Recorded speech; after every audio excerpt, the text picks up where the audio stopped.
네, 오늘도 우리가 출애굽 여정 들어가 보겠습니다. 출애굽을 이렇게 할 때마다 조금 볼 텐데 아마 보다 보면 조금 익숙해지지 않겠나 싶어요. 40장에서 18장까지가 이제 출애굽하는 그 사건의 이야기입니다. 그러니까 구원을 어떻게 이루셨는가라는 것이고 19장부터 40장까지는 구원 이후에 우리는 어떻게 살아야 되느냐라는 방향의 제시가 담겨 있습니다. 특별히 오늘은 7장부터 시작되어지는데요. 10가지 재앙의 파트를 들어갈 것 같습니다. 자, 우리가 7장이긴 하지만 6장 만미인데 7장이 묶여 있다 보시면 될 것 같습니다. 내용상 이제 모세와 아론이 이제 하나님 앞에서 본격적으로 이제 출애굽을 준비하기 위해서 바로 앞에 서는 그 시작점에 다시 한번 약속을 확인시켜 주시는 그런 사건들이 6장 28절부터 7장 7절에 이렇게 나와 있습니다. 내용을 읽어보시면 알겠지만 28절부터 30절 단락은 우리가 지난주에 살펴봤던 모세와 아론의 족보로 잠시 중단되었던 이야기를 연결짓는 단서가 됩니다. 무슨 말이냐면 10절부터 12절까지 모세가 내 입술은 둔합니다. 누가 내 말 듣겠습니까? 라고 자신의 사명을 감당할 수 없겠다라고 호소할 때 그 뒤에 이제 족보 이야기가 잠시 나오고 그 이야기가 중단되었다가 다시 이어집니다라는 어떻게 보면 사인으로서 28절, 30절은 그 내용을 다시 반복하고 있습니다. 무슨 말인지 이해되시죠? 그래서 족보로 중단되었던 이야기를 다시 한번 연결 지으면서 그 이야기가 지금 진행되고 있습니다. 라고 보여주고 있습니다. 이런 자신의 입술을 탓하고 누가 우리 말을 듣겠냐고 어떤 한계 앞에 무너져 있는 모세와 또 함께 있던 아론에게 이렇게 28장 쭉 지나면서 7장부터 또 이렇게 말씀하십니다. 모세야 날 봐라. 모세야 날 봐라. 그러면서 두 가지를 약속하십니다. 이것은 앞에 약속했던 것을 다시 한번 상기시켜주는 거죠. 첫 번째는 이런 말씀을 하십니다. 모세야 네가 바로 앞에 섰을 때 참 많이 긴장했을 텐데 내가 이제는 바로 앞에서 너를 신과 같게 할 것이다 라는 것입니다. 어떻게 보면 신적 권위를 세워줄 만한 권세로서 함께 해주시겠다는 거죠.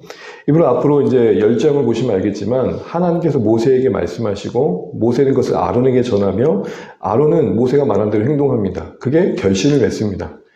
이걸 보면 바로 입장에서는 참 대단한 사람 보이겠죠.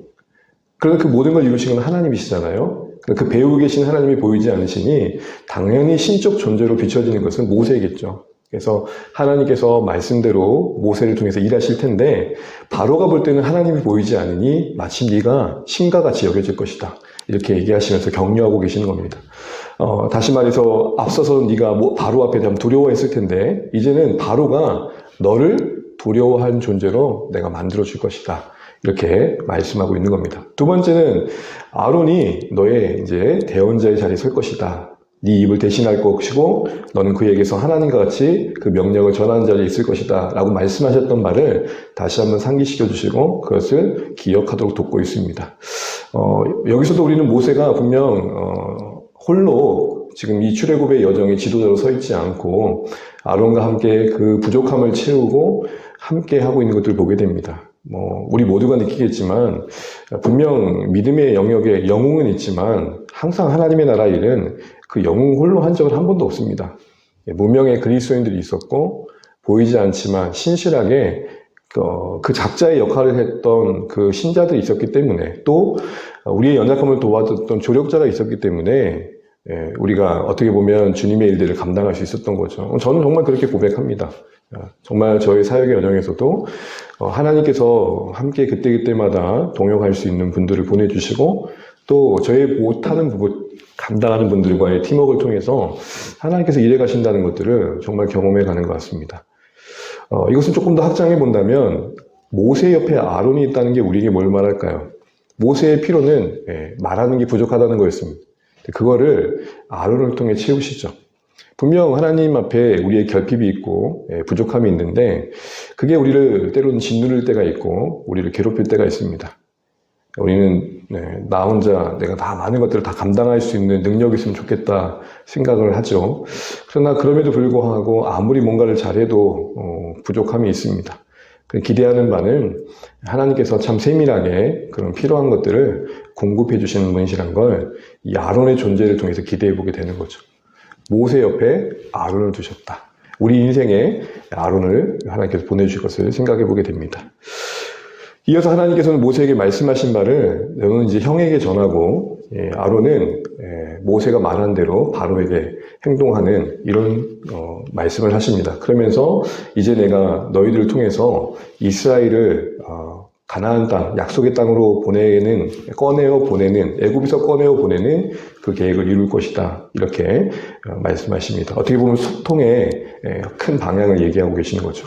모세야, 난 너에게 말할 거고, 너는 아론에게 전하고, 아론은 바로에게 말해서 이 구원의 여정이 이루어질 것이다. 이렇게 소통의 어떤 한 형식을 말씀하십니다. 그러면서 덧붙이는 게 뭐냐면, 이제껏 늘 얘기했지만, 바로가 이 이스라엘 백성을 쉽게 내보내지는 않을 것이다. 쉬운 성공은 아닐 것이다. 이렇게 말씀합니다. 왜냐하면 바로의 마음을 하나님께서 완고하게 하시기 때문이다라고 말씀하십니다. 여기 완악함, 완고함, 완강함이라고 표현된 단어에 관련된 설교들을 많이 들으셨기 때문에 이 말이 액면 그대로 와 닿으면 바로는 참 착한데 하나님께서 일부러 바로를 나쁘게 하셨다는 것으로 혹시 이해하는 분들은 아무도 없을 겁니다. 그렇죠? 바로는 그러려고 하지 않았는데, 바로는 잘해보려고 했는데 하나님께서 바로에게 악령을 넣어가지고 못되게 만들었다. 그런 얘기 아니에요. 출애굽을 봐도 여러분 보시면 알겠지만 이 10재앙 가운데 5번째 재앙까지는 어떤 말이 그 결론에 나오냐면 바로의 마음이 완악하여, 그러니까 그 완악함의 주체가 바로로 나와요. 그러다가 6번째 재앙부터는 이제는 하다 끝에 안 되니까 하나님께서 그 마음을 그냥 그대로 내버려 두셨다라는 측면에서 6번째 측면에서는 6번째 재앙부터는 여러분 그 유심히 보시면 알겠지만 이제 하나님이 바로의 마음을 완악하게 하셨다라고 나오는 거예요. 그러니까 앞에 사연을 안 듣고 하나님이 완악하게 하셨다는 결과만 보면은 우리는 하나님 오해할 수 있겠죠. 자녀들을 훈계하려면 그런 오해를 많이 해요.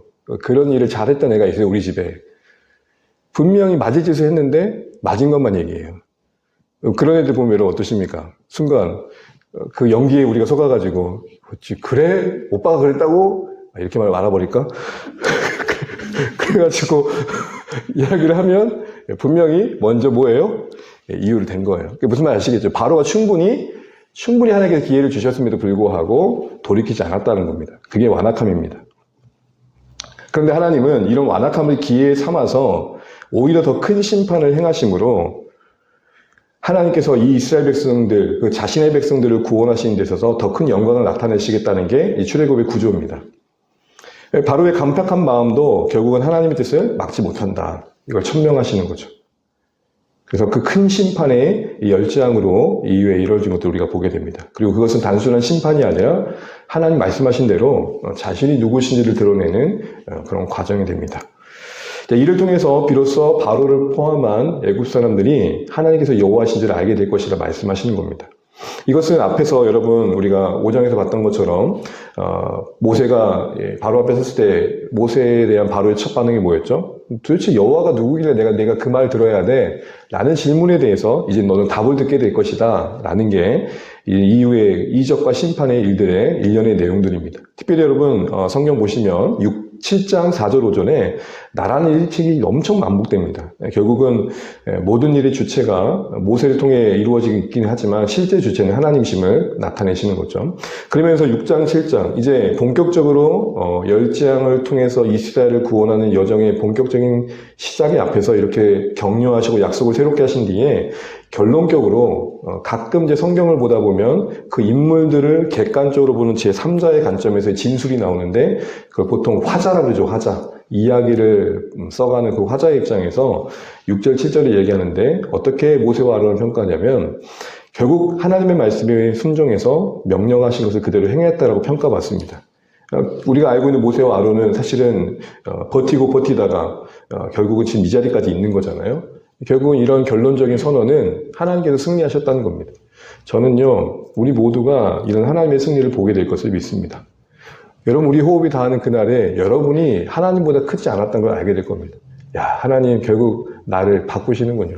나를 이기시는군요. 나를 승리케 하시는군요. 모세와 아론이 그걸 우리에게 딱 보여주고 있는 거죠. 그래서 여러분, 우리 지난 얘기긴 하지만 아마 오랫동안 기억할 것 같은데 모세가 몇 번 거부했습니까? 장수 돌진대. 이건 아마 잊어버리지 않을까. 몇 번이요? 5번. 너무 감사해요, 장수돌출이한테. 그런 가정 속에서 지금 본격적으로 순종의 자리에 서 있는 겁니다. 그러면서 여러분 7절 보시면 참 재밌는 표현이 나오는데 나이 언급이 나와요. 모세는 80세, 아론은 83세. 여기서 우리는 이들이 이때 본격적인 지도자로서 부름받았다는 것을 보면서 오늘 우리의 나이와 좀 비교하는 조금 약간 조절이 필요하긴 하지만 그래도 그 당시에도 젊은 나이는 아니었죠. 하나님 일을 하는 데 있어서 나이 제약이 있을 수 없음을 우리가 보여주는 듯 합니다. 나이가 분명 우리의 삶에 주는 제약이 있죠. 그러나 그것이 하나님의 부름받은 삶을 살아가는 우리 인생에 하나님의 사역에 소홀히 할 이유는 분명 되지 않는다는 겁니다. 보통 이런 말을 우리가 종종 합니다. 직분의 은퇴는 있습니다. 나이 제한이 있으니까요. 목회자는 몇 세까지, 직분자는 몇 세까지 임명받는 기간이 있잖아요. 그러나 직분의 은퇴는 있지만 우리가 생명 있는 동안에 하나님 나라의 사역에 은퇴는 없다. 이런 마인드가 우리에게 참 필요합니다.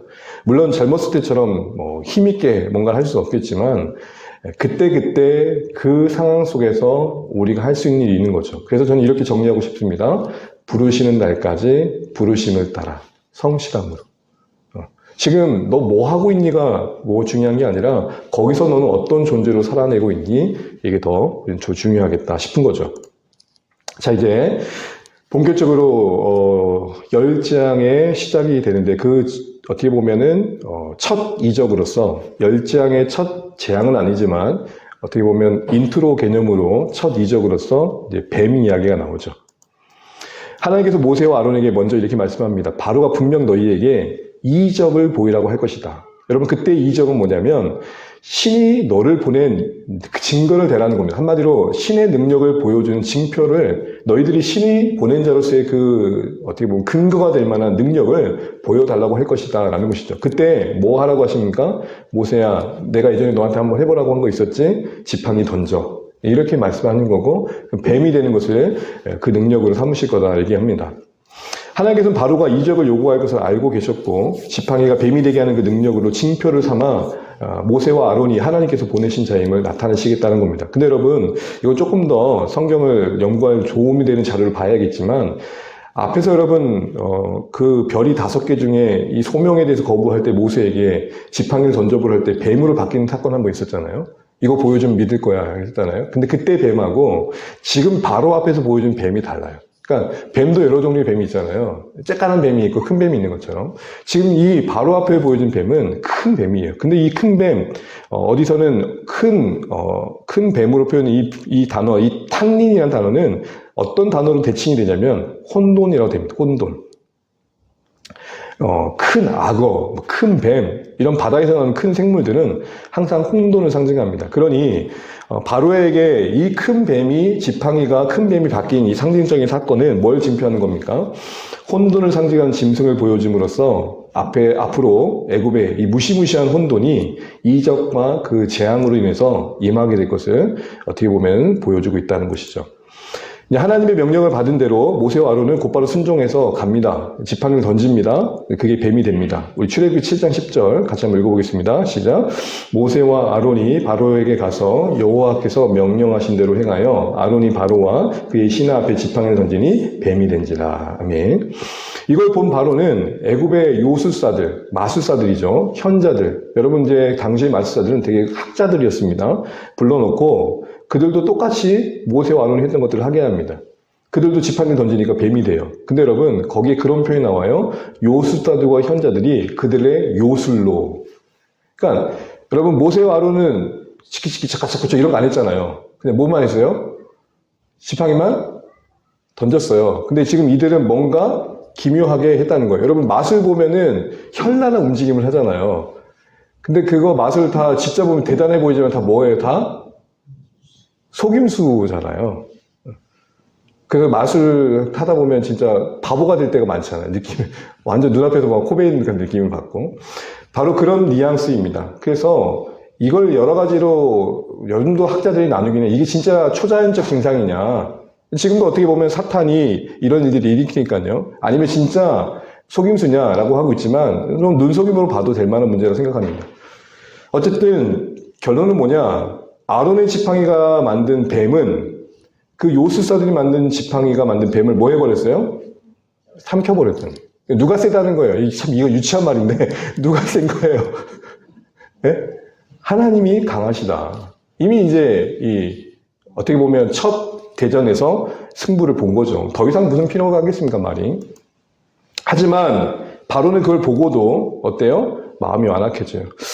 이런 면에서 기적이 사람을 바꾸는 게 아니에요. 겸손이 사람을 바꾸는 거예요.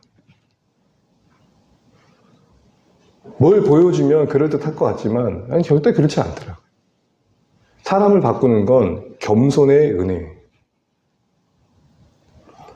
이 완악함을 앞서 말한 것처럼 그 원어의 뜻은 무겁다, 둔하다는 건데요. 마음이 잘 움직이지 않는 거, 하도 무거워가지고. 그리고 너무 둔감해서 뭐라 해도 시큰둥한 거예요. 못 알아먹는 거죠.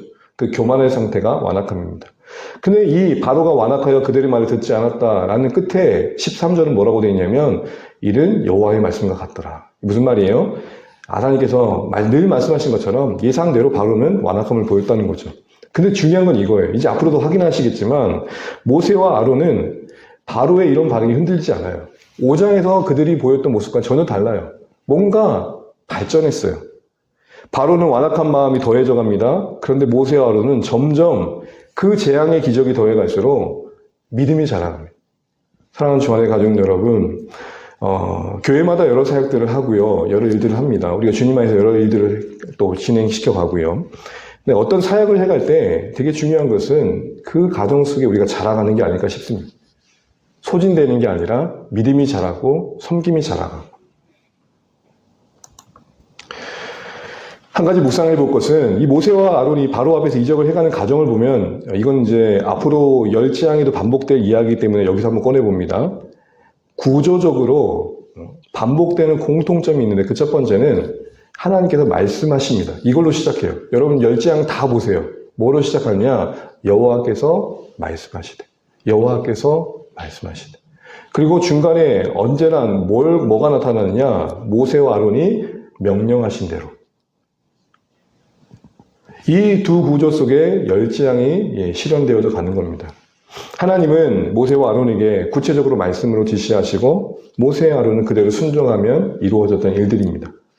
너무 잘 아는 내용이겠지만 다시 한번 우리가 출애굽의 역사를 써가는 이 현장의 이 구조는 오늘 동일하게 구원의 역사를 써가는 우리 신앙의 기본의 원리를 무엇인지 보여줍니다.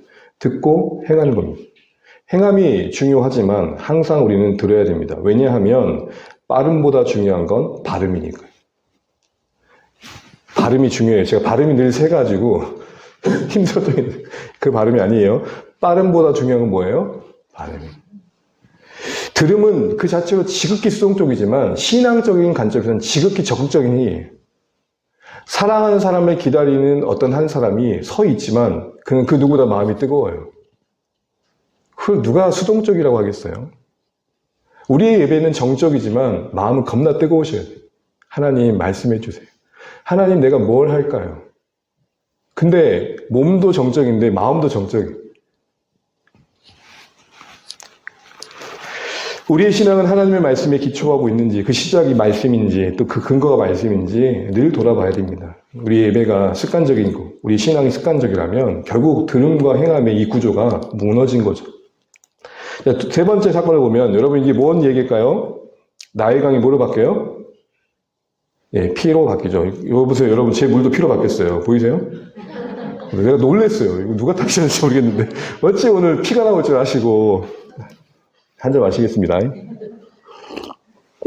제가 뚜껑 열자마자 놀래버렸어요. 누가 이런 기적을 또. 하나님께서 모세에게 바로의 마음이 완강하고 완악하여 백성 보내기를 거절하고 있다고 늘 말씀하시면서 애굽에 내릴 피재앙에 대해서 예고하십니다. 하나님께서 아침 일찍 나일강에 가서 바로를 맞으라고 모세에게 말씀합니다. 아마 바로는 아침마다 강 앞에서 뭔가 제사를 드렸던 것 같아요. 뱀 되었던 지팡이, 그 능력의 지팡이, 주님이 너와 함께하고 상징하는 그 지팡이 늘 손에 잡고 히브리 사람이 하나님 여호와께서 내 백성 보내라고 강야에서 섬기게 하겠다고 늘 말하고 있는데 너 왜 그 말을 듣지 않니? 지적하라고 말씀하십니다. 이제 너 그거 자꾸 듣지 않으면 재앙을 보게 될 거야. 그래서 이스라엘 백성을 부르신 하나님이 누구신지를 너는 보게 될 거야. 이거 꼭 전해야 돼, 모세야. 이렇게 교육하고 계시는 겁니다. 그 재앙의 내용은 결국 뭐였습니까? 첫 번째 재앙의 내용은 나일강 물이 피로 바뀐다는 거였습니다. 나일강 고기는 그 피로 바뀌는 가운데 생명을 잃고 그 안에 있는 고기들은 그 물의 생명으로 살았다가 죽게 되고 악취를 내고 애굽 사람들은 더 이상 마실 물이 없어 고생하게 된다는 겁니다. 또 아론에게는 나일강만이 아니라 그 손을 펴되 모든 물을 바라보면서 펴라고 합니다. 물이란 물은 다 피로 바뀐다는 거죠. 참 놀라운 거죠. 모세와 아론은 하나님의 명령하신 대로 행합니다. 그리고 그 바로와 그 신하들 앞에서 지팡이를 들고 나일강을 쳐 물이 피로 바뀌게 합니다. 그 결과로 나일강의 고기들은 다 죽고 그 물에서 악취가 나기 시작합니다. 나일강은 마실 수 없게 되고 애굽 온 땅에 피가 흘러가게 됩니다. 애굽 요술도 자기들의 요술로 그런데 똑같은 걸 해요. 이걸 보니까 바로의 마음이 완악해져요. 뭐 별거 아니네 이런 마음 갖는 거죠. 결국 듣지 않습니다. 더욱이 바로는 어떤 행동을 보이냐면 그걸 그냥 그대로 보고 돌아가요. 백성들은 물이 없어서 식수를 찾으려고 애를 쓰고 있는데 그 백성들의 형편을 살피지 않고 그냥 궁으로 들어가요. 근데 그러고 나서 시간이 며칠이 지났냐? 일주일이 허용없이 지나갑니다. 여러분 특별히 나일강을 쳤다 할 때 쳤다라는 말의 의미는 뭐냐면 그냥 친 게 아니라 공격하다는 거예요. 그러니까 나일강을 친 행위는 단순히 그냥 방망이로 지팡이로 물에 댄 게 아니라 그 안에 영적인 의미는 뭐죠? 나일강이 상징하는 그 어떤 의미를 친 거예요. 나일강이 상징하는 그 의미는 뭐였죠? 여러분 애국 사람들에게 가장 1순위의 신은 뭐냐면 나일강이에요. 나일강의 물줄기가 바로 이집트를 먹여 살리잖아요. 그래서 나일강은 가장 큰 신이었어요. 태양신과 함께. 그러니 쳤다 할 때 결국 나일강을 친 것은 그 신적 의미를 친 거죠. 뒤에 다시 보겠습니다. 그래서 묵상 내용을 보게 되면 생명의 젖줄이었던 나일강이 죽음의 강이 된 이 사건 속에서 왜 이런 의미들이 지금 계속되고 있는가, 이런 재앙들이 왜 열재앙이 나타나고 있는가의 맥락에서 보게 되면 이걸 놓치지 마셔야 됩니다. 나일강뿐만 아니라 이외의 모든 열재앙과 관련돼서 애굽인들의 숭배의 개념이 거기에 담겨 있습니다. 특별히 애굽 사람들은 나일강을 의지했습니다. 그들의 생명이었고요. 젖줄이었습니다. 그런데 이 나일강, 그들이 대단하게 여겼던 그 나일강, 그 어마어마한 강이 상징하는 신적 존재는 속수무책으로 악취를 풍깁니다. 생명의 향기를 드러내는 게 아니라 사람들을 힘들게 할 만큼의 악취를 냅니다. 무기력한 신이 되어버린 거죠. 나일강을 피로 바꾼 첫 번째 재앙의 의미는 그래서 애굽이 섬기는 신의 거짓된 실체를 고발하시는 겁니다. 애굽과 바로와 이스라엘 백성들이 여호와 하나님을 새롭게 인식할 수 있도록 이 과정을 통해 말씀하고 계시는 겁니다. 뒤에도 계속 살펴볼 내용이기 때문에 열재앙을 잠깐 보게 되면 피, 개구리, 이, 파리, 악질, 독종, 우박, 메뚜기, 흑암, 장자의 죽음입니다. 오늘 아마 파리까지 볼 텐데요. 이것은 각각 신의 의미를 담고 있습니다. 그래서 그런 사파를 다구하는데, 그래서 여러분, 아까도 나일강은 하피라는 신이 나일강 신이고요. 헤겟이라는 신이 개구리 신이고요. 이런 의미들이 다 담겨 있는 거예요. 그러니까, 열재앙의 대상들은, 공격의 대상들은 애굽이 신으로 섬겼던 신의 의미를 담고 있고, 그 공격으로 아무것도 못하는 모습들로 나타나는 것들은 그 신의 허망함과 거짓됨을 고발하는 거라. 이렇게 설명할 수 있습니다. 우리 노란색만 같이 한번 읽어볼게요. 시작. 열재앙은 하나님께서 애굽을 지배하는 신들을 징벌하고 그 거짓됨을 폭로하고 무장해제하시는 사건이다. 무슨 말씀 아시겠죠? 그래서 이제 뒤에도 보겠지만 하나님께서 나일강을 피로 바꾸신 다음에 다시 원래대로 바꾸시죠. 무질서하게 하신 다음에 무질서를 질서 있게 하시죠. 뭐라는 거예요? 누가 창조주 주권자라는 거예요? 하나님 그분이 주권자라는 걸 보여주시는 거죠. 이어서 똑같이 한 가지 묵상을 해보면 바로는 첫 번째 재앙에도 개의치 않고 백성들의 그 어려운 형편에도 비정하게 아무 관심 갖지 않습니다. 그 이면의 이유 중에 하나는 바로 앞에 모세와 아론이 했던 그 어떤 이적들은 애굽의 요술사도 할 수 있는 사건에 착각한 거예요. 그러니까 아직은 괜찮다 여긴 거죠. 뒤에 보시겠지만 이 애굽의 요술사들도 열재앙 모든 것을 재현해내지 못해요. 한계를 느낀단 말입니다. 결국은 그들은 한계 있는 존재인데 그들이 모든 걸 다 할 수 있다고 생각하고 바로는 그 눈앞에 펼쳐진 나일강의 피로 바뀐 그 어마어마한 사건 앞에서도 시큰둥합니다. 여러분 이건 진짜 위험한 거죠. 세상이 주는 헛된 평안과 안전함에 눈, 귀 어두워질 수 있습니다. 그래서 심판의 징조가 곳곳에 가득한데 주님의 심판의 날은 요원한 듯 세상이 주는 것에 그 안정감에 거짓 때문에 우리가 기만당할 수 있다는 겁니다. 그래서 이런 엄청난 심판 앞에 무덤덤한 이 바로의 모습은 우리의 영적 현실을 다시 한번 돌아보게 하는 메시지가 된다는 것이죠. 이제 출애굽기 8장 10절 15절입니다. 이제 8장, 오늘 8장까지 볼 텐데, 이제 보면 여러분 어떤 내용이 있는 것 같습니까? 바로 두 번째 재앙이 개구리입니다. 왼쪽에 보시면 이제 이 그림이 개구리 애굽 사람 섬겼던 개구리 신의 형상입니다. 근데 이 개구리가 통제되지 않고, 그리고 애굽 사람들은 사랑으로 섬겼던 그 개구리 신이 지금 그들을 괴롭히는 거예요. 그러니까 그들이 참 섬겼던 신이 오히려 자기를 곤혹스럽게 하는 거죠. 바로에게 내 백성을 보내라고 거듭 요구하시는 하나님을 보게 됩니다. 거절하면 이번에는 첫 번째는 아까 나일강을 피로 바꾸는 재앙을 보여주셨다면 두 번째는 뭐예요? 개구리 떼를 일으키는 재앙을 일으키겠다는 겁니다. 개구리가 나일강에서 무수히 생겨서 올라오게 되고, 바로의 궁, 침실, 신하의 집, 백성, 바로의 하덕, 떡반죽 그릇, 모든 곳곳에 이 개구리 떼가 들어갈 것을 말씀합니다. 아론이 애굽 물들 위에 그의 손을 내밀고 개구리가 올라와서 애굽 땅에 덮이게 되는데요. 근데 요술사도 똑같이 여기까지는 행합니다. 근데 문제는 뭐냐? 더 하긴 하지만 없애지는 못해요. 뒤에 모세를 통해서 하나님께서는 기도 응답을 하심으로 없애주긴 하시는데 이들은 없애지는 못하는 거죠. 그런 한계를 보입니다. 개구리 재앙은 점점 심해졌고 그렇게 완악하던 바로의 태도를 서서히 변화시킵니다. 여러분, 그래서 이 개구리 재앙이 중요한데요. 바로로 하여금 처음 그래도 시큰둥했던 바로가 반응을 보인 재앙이 몇 번째 재앙이냐? 두 번째 재앙, 개구리 재앙. 기도 부탁을 합니다. 우리 8장 8절 읽어보겠습니다. 시작. 바로가 모세와 아론을 불러 이르되 여호와께 구하여 나와 내 백성에 가서 개구리를 떠나게 하라. 내가 이 백성을 보내리니. 지금 나일강이 피로 바뀐 사건 앞에서도 시큰둥했는데 개구리는 못 견뎠던 것 같아요. 진짜 개구리 엄청 큰 것들이 내 방에 가득하고 막 꽉꽉꽉꽉 한다 생각해보세요. 얼마나 힘들겠어요. 나일강 피로 바뀐 거야. 저 멀리 있는 일이지만 당장에 이 개구리가 괴롭히니까 얼마나 힘들었겠어요. 물론 뒤에 보겠지만 결과적으로 사실은 이 반응은 임시 방편이었던 것을 우리가 보게 됩니다. 언제나 어쨌든 그래도 뭔가 반응을 보였다는 게 이슈죠. 모세는 바로에게 개구리를 왕과 왕국에서 끊어 나일강에서만 있도록, 그러니까 나일강 안에만 개구리가 머물도록 하겠다고 합니다. 그러면서 어떤 이야기를 하냐면, 그럼 언제 이 일이 이루어지게 할까요? 라고 물어봐요. 이렇게 말한 이유가 뭘까요? 지금 모세가 뭔가 여유 있지 않아요? 지금 하나님이 이 일을 주관하고 계시는 신뢰가 있으니까 당시 한번 말해보세요. 언제 이게 멈추게 할까요? 이것마저도 지금 모세에게서는 바로의 마음을 조금 바꿀 수 있는 기회가 되길 바라고 있는 거죠. 하나님의 능력과 기도 응답에 대한 확신이 모세를 붙들고 있습니다. 바로는 뭐라고 말합니까? 내일. 여러분, 이때 바로가 어떻게 멘트를 날렸을까요? 모세는 신났을 거예요. 바로 언제 멈추게 할까?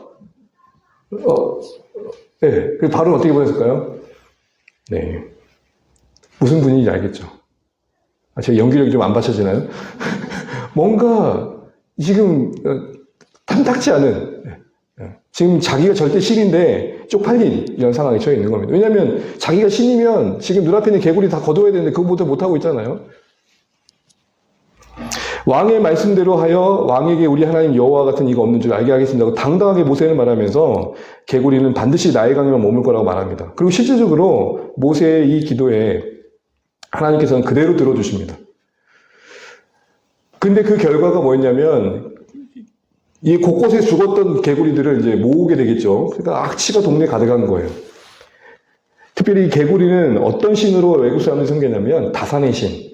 출애굽 초기에 이스라엘 백성들이 출산을 도왔던 두 경건한 여인이 있잖아요. 그들이 이스라엘 출산을 도왔다면 애굽 사람들은 자신들이 출산할 때 누가 자신들을 도와준다 생각하냐면 개구리가 도와준다 생각했어요. 근데 그렇게 자신들에게 축복의 신으로 여겼던 개구리가 지금 고통을 주고 역겨운 신이 된 거예요. 이런 상황 속에서 어느 정도 시간이 지나니까 바로가 태도를 바꿔요. 처음에는 냄새가 아주 너무 심했는데 조금 숨쉴만 하니까 이제 우리 그렇잖아요. 상황이 바뀌자 태도가 바뀌더라. 이게 딱 정형적인 바로의 모습입니다. 그리고는 다시 마음이 완악해져서 모세와 아론의 요구를 들어주지 않습니다. 여러분, 여기서 우리는 이 바로의 모습에서 우리 신앙의 한 일면을 봅니다. 당장 급할 때는 하나님 도와주세요 하다가 정작 그 문제 해결 이후에는 언제 내가 그랬어 라는 식의 모습들, 또 어떤 어려움만 있을 때만 또 하나님을 찾는 모습들, 그것만 해결되면 되는 거지 정도의 모습들 말입니다. 이런 어떤 좀 깊이 없는, 필요에 의해서만 좌지우지되는 우리의 신앙은 좀 자라갈 모습이다 생각들을 해봅니다. 이제 마지막에 두 번째인데요. 이 세 번째 재앙은 이제 티끌이 이로 바뀌는 이제 재앙입니다. 땅에 있는 먼지들이 이로 바뀌는데요. 이 재앙은 바로에게 사전 예고되지 않은 특징을 갖습니다. 예고가 되지 않았던 건 앞에서 말하면은 너 안 보내면은 개구리 떼가 난리 칠 거야라는 예고가 있었다면 여기서는 예고 없이 바로 하나님께서 땅의 먼지들을 이로 바꾸십니다. 예고가 없다는 것은 하나님의 그 명령을 그동안 무시한 것에 대한 징벌과도 같습니다. 바로에게 모세와 아론은 가서 지팡이를 잡고 손을 들어서 땅에 티끌을 칩니다. 친다는 말은 어떤 의미인지 여러분 아까 보셨죠? 애굽 온 땅의 티끌이 다 이가 됩니다. 그런데 아까는 직접적으로 사람과 가축에게 해를 끼치는 거 없는데 세 번째 재앙부터는 사람과 가축에게 직접적으로 해를 끼칩니다. 그만큼 사람들은 더 큰 고통을 느꼈겠죠.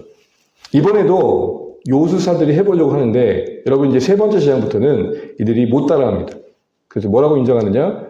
이건 다 하나님만이 하실 수 있습니다 라고 항복해버립니다. 제가 이걸 외울 때 이렇게 외웠어요. 이때부터는 못하더라. 시험 문제 이렇게 나오는 거예요. 몇 번째 재앙부터 요술사들은 못 따라했나요? 자, 1번 1재앙, 2번 2재앙, 3번 3재앙. 어떻게 외웠다고요? 이때부터는 못하더라. 야, 공부를 잘하는 학생은 그렇게 공부를 합니다. 어쨌든 그렇게 외웠어요. 여러분들 잘 외우시겠죠? 별이 5개 이후에 두 번째 아주 중요한. 그렇게 해서 못 따라하니까 항복했어요. 그럼 여러분 바로가 그동안 버텼던 이유가 뭐예요?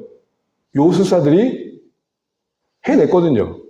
근데 지금은 뭐예요? 못해요. 그러면 뭐예요? 위기감을 느껴야 될 거 아니에요. 근데도 뭐예요? 말을 안 들어요. 여러분 이게 웃기죠? 습관이 되면 그 습관을 바꿀 수가 없는 경우가 참 많아요. 이게 안 듣는 습관도 큰 문제인 거죠. 완악함이 습관이 돼버린 거예요. 여러분 이제 마지막입니다. 네 번째 재앙. 어떤 재앙일까요? 파리처럼 안 보입니까? 네, 파리떼가 지금 온 동네를 그냥 덮어버렸습니다. 이제 마지막 네 번째인데요. 하나님께서는 또 다시 모세에게 나타나셔서 아침에 일찍 바로 앞에 가라고 합니다. 그리고 이스라엘 백성을 보내서 나를 좀 섬기도록 다시 말해라고 말합니다. 이번에도 만약 보내지 않으면 이제는 이제 예고가 있는 거죠. 애굽 사람 집집마다 이걸 이렇게 표현합니다. 너, 네 신하, 내 백성, 내 집들 곳곳에 파리떼가 가득할 것이다 라고 말합니다. 저는 그런 경험이 있어요. 파리떼가 가득한 곳에 밥을 먹은 적이 있는데 진짜 힘들더라고요. 파리 재앙부터 여러분 그런데 또 하나의 특징이 뭐냐면 이스라엘 백성들이 있는 고센 땅에는 전혀 그 어떤 영향력도 끼치지 않는 구별이 시작됩니다. 이걸 통해서 나타내고 싶은 건 뭐냐면 하나님께서 지금 그들이 볼 때는 히브리 노예 하나님 정도의 하나님으로 여기는 그 하나님이 얼마나 그 백성을 보호하시는지 그 징표를 보여주시는 분명함을 보여주십니다. 그러니까 지금 이스라엘의 하나님, 애굽 사람이 볼 때 그냥 단순한 노예 신 정도로 바라보는 그 하나님이 얼마나 그 백성을 사랑하시는지 위해 주시는지를 분명히 보여주시는 표징으로 이때부터는 그걸 더 분명히 드러내십니다. 이제 24절에 보면 이제 모세가 아론이 그대로 행합니다. 그랬더니 온 동네에 파리떼가 난리가 납니다. 상황이 심각해지자 바로는 처음 개구리 때 보였던 조금의 움직이는 모습처럼 아론과 모세를 불러가지고 타협을 시도합니다. 어떤 타협을 하냐면 일단 제사는 드려. 그런데 첫 번째 타협 어디서 드리라고 그래요? 그렇죠. 애굽은 떠나지 말고 여기서 드리면 좋겠어. 모세는 이걸 듣고 뭐라 그래요? 오케이라고 하잖아요. 왜냐하면 그는 예배드리는 게 목적이 아니라 하나님 뜻대로 예배드리는 게 목적이었으니까. 그래서 부당하다고 얘기하면서 뭘 얘기하냐면 우리가 만약 여기서 예배드리면 애굽 사람들이 안 그래도 우리를 미워하는데 가만히 두겠습니까? 그리고 더 중요한 것은 우리는 하나님 명령대로 예배해야 됩니다. 그래서 사흘길 강야 걸어가서 거기서 예배할 겁니다. 단호하게 타협하지 않습니다. 그건 타협할 여지가 아니라는 것입니다. 두 번째 타협을 합니다. 그럼 좋다. 네 말도 그럴듯하다. 그러면 가되 뭐라고 말해요? 멀리 가지는 마. 가되 살기까지는 가지 마. 금방 올 거리를 가. 하나님께서 애굽을 완전히 떠나게 하실 계획을 갖고 있는데 가까이 멀리 가지 말고 가까이 있으란 말은 사실 하나님 뜻과 거리가 먼 거죠. 3일 길이나 가는 것은 안 된다고 부분적인 허락을 합니다. 그리고 나를 위해서 좀 기도해줘 라고 이야기를 합니다. 이런 바로의 부탁에 모세는 일단 들어줘요. 그래서 하나님께 간구합니다. 그러면서 내일 8일 때가 당신과 당신 신하와 당신 백성들로부터 떠날 때 우리를 보내주겠다는 그 약속 꼭 지키십시오. 만약 이번에도 거짓을 반한다면 큰일 날 것입니다. 라고 경고를 합니다. 바로와의 협상을 마친 뒤에 모세는 바로에게서 나와 하나님께 기도합니다.